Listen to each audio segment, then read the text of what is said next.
أعوذ بالله من الشيطان الرجيم بسم الله الرحمن الرحيم اللهم صل على سيدنا محمد وسلم وحاله وأصحابه وسلم. Jama'an mu assalamu alaikum wa rahmatullahi ta'ala wa barakatuhu. Barkanku da wannan rana, ranar Lahadi. Dukkanin wani alkhairin da ke cikin wannan rana ya Allah ka sada mu da shi, dukkanin wani sharrin da ke cikin wannan rana ya Allah ka sada mu da shi. Jama'an mu, idan wannan shine farkon shigowanka wannan gida na Al-Labib 08 TV, ai mana liking, ai mana sharing, a danna mana kararrawa domin shirye-shiryen mu ya dinga gabatar muku kai tsaye a wannan gida namu mai albarka.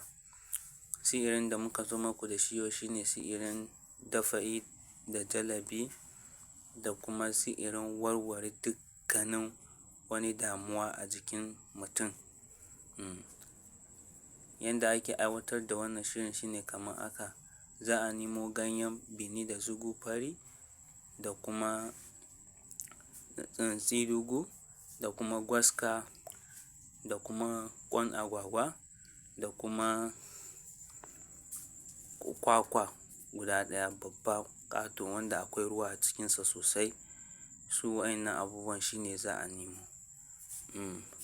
So yanda ake aiwatar da wannan shirin shine kamar haka: idan aka tsinko ganyen bini da zugu fari ɗinnan da yawa, a ciki sai a cire ƙwara 9.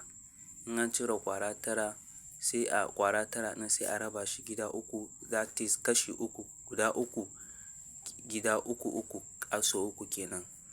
Kowane kamar yanda kuke kallo haka, sai a sa mai tsidugu guda 3 a kowane guda ɗaya. Na farko za a sa mai tsidugu guda 3, na biyu shi ma za a sa mai tsidugu guda 3, na uku shi ma za a sa mai tsidugu guda 3. Sannan sai a sa mai gwaska a sama kaɗan, gwaska sai a sa shi a sama. Sai a nemo sabulu, sannan sai a daka fanni ɗaya da sabulu. Ƙwan agwagwan da aka nema shine za a fasa, ƙwai ɗin shine za a dinga mixing nashi da shi. Za a mixing na ɗaya sai a sa a soso. Sannan shi ma na biyu za a daka shi, za a mixing nashi sai a sa shi a soso. Na uku shi ma za a mixing nashi da ƙwan agwagwa sai a sa shi a soso. Bayan an yi haka nan, ganyen da ya rage na bini da zugu fari da ya rage sai shi ma a daka shi. In an daka shi sai a tace shi. In an tace shi sai a ƙara zuba mai ruwa wanda zai ishe mutum kamar na tsawon kwana 3. Idan aka sa mai ruwa, sannan kwakwan nan sai a fasa shi a ciki. In an fasa kwakwan nan a cikin ruwan nan, sannan kwakwan sai a yi sadaka da shi. Wanda zai amfani da wannan sihirin ba zai ci kwakwan ba. Bayan haka nan, ana yin wankan nan ne ko ƙarfe 10 ko kuma 12 dare. Wa'innan lokutan shine ake yin aiwatar da wannan shirin, a yi wanka da shi. Soso 3 ɗin nan da za a yi wanka da shi, wanka na farko za a shafa manja ne a jiki a wanka na farko. Amma ruwan bini da zugu ɗin nan da aka zuba kwakwa a ciki shine za a dinga zubawa a cikin ruwan wanka. Za a san yanda za a yi a raba shi ya ishe mutum kwana 3. Sannan sai a yi wanka na farko. Rana na biyu in za a ƙara yin wankan, sai a shafa a ledi, sai a ƙara yin wankan na rana biyu. Sannan wanka na rana 3 sai a shafa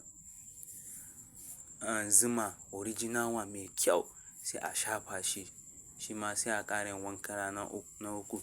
Idan mutum ya aiwatar da wannan sirrin, wallahi sirri ne sosai. Idan ma kasuwanka baya bunƙasa, haka za a aiwatar da wannan sirrin sannan a yi wankan sosai.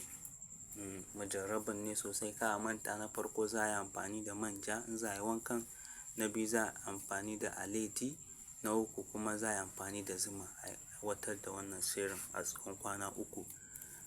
Allah ya sa mu dace. A wannan muka kawo muku ƙarshen sirrin namu mai ƙarfin gaske. Mujarrabin ne sosai. In anya ya kulle ma mutum, ya yi ƙarfi, mutum ya gwada wannan wankan, wallahi sai ya sha mamaki sosai. Bi-iznillahi ta'ala. Assalamu alaikum wa rahmatullahi ta'ala wa barakatuh.